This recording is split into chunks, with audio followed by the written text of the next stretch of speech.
watching Roots TV Nigeria. I am Oluwatobi Enitan. With me is the acting executive director of Center for Transparency Advocacy, Faith Nwadeshi. Welcome.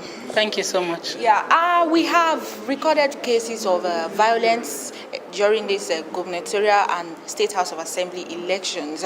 What do you think INEC should take a cue from? Really, a lot of people say INEC should do that.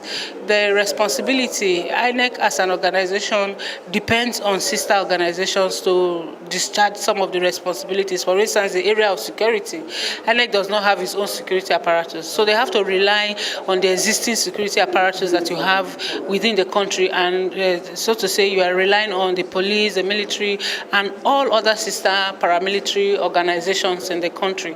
So I expect that the heads of those organizations will come out to tell Nigerians that this was what went wrong, and make a pledge that those kind of things will not happen again. And not just that, but go ahead to prosecute those who have been found culpable in the kind of actions that they have carried out.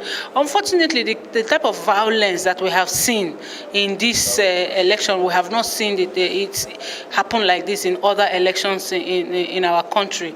We have had elections since 1999, and this is going to be like the fifth cycle of elections that we are having.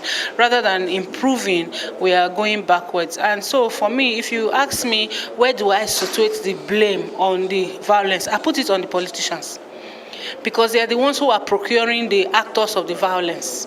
They are the ones who procure thugs to go to polling units and scatter the votes. I don't think that the individual who got up from his or her home that morning, got dressed with his or her PVC, goes to a polling unit and wants to vote is the one that is doing that. The politicians are the ones, before elections happen, you see them amass so much money and ammunitions that they give out to people. At the end of the day, we now increase the criminality within the society, because after elections, they're not able to recover these ammunitions that they have given to those people. So I put it on the table of the politicians, and I call it the wickedness in high places of the political class.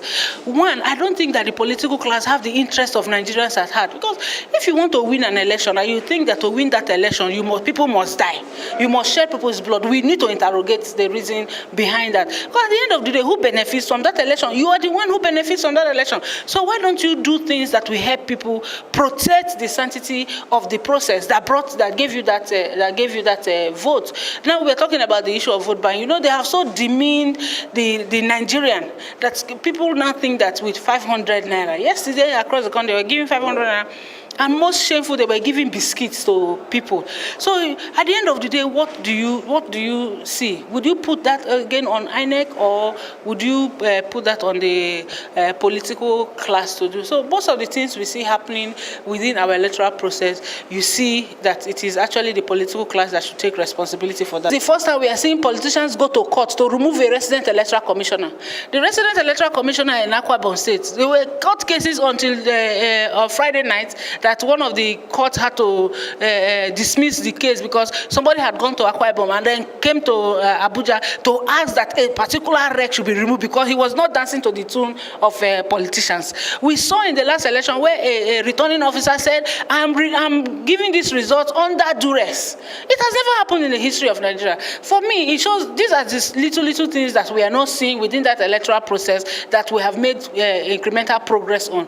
But because of the violence that has happened, it has marred some of those progresses that we have made in our electoral process. Do you believe that there will be, or do you think that there will be a post-election violence after these results are announced across the 29 states? I hope not. I just hope not. And I wish I can use this opportunity to reach out to Nigerians. Because when this violence happens, it is those people who are not in the center of it that are affected. Innocent people die. You take away the breadwinners of homes. Stray bullets could kill people.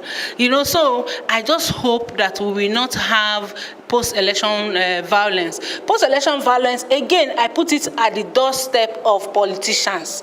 When you lose an election, the best thing to do, the last president has shown a way to go. If you lose an election and you know you have lost that election credibly, what you do is you go and congratulate the person. Tell your people to calm down. If nobody commissions a violent squad to go out and perpetrate violence, I don't think Nigerians will have post-election violence. Post-election violence come when political class feel they have lost out in a certain place, and the only way to show that they have some might is to ensure that they go and kill people and shed more blood, which isn't the case. I wish Nigerians would be more sensible, because you know why? At the end of the day, people would have been killed. People would have gone to maim others. That same politician that we went out to kill for, 6 months down the line, we decamp to that same political party that he asked you to go and kill people. What is happening right now started, I think, on Friday night before the election. It's a group of people are here that they are invading communities. They have invaded about 2 communities, and they are going to the 3rd community. Though part of the report I have, which I have also not confirmed, is that somebody went to vote and went to his farm and then got killed. People who went to search for him were attacked on the farm.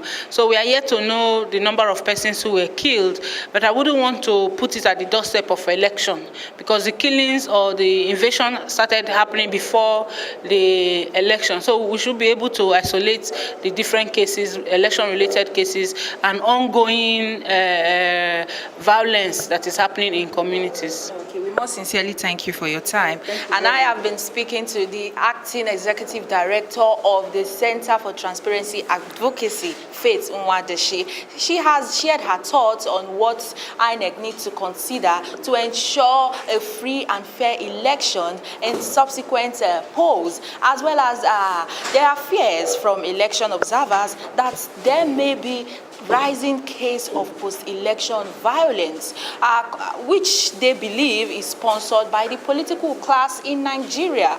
And they hope that the situation will be addressed to restore peace and tranquility in Nigeria. And that's it from here. I am Oluwatobi Enitan for Roots TV, Nigeria.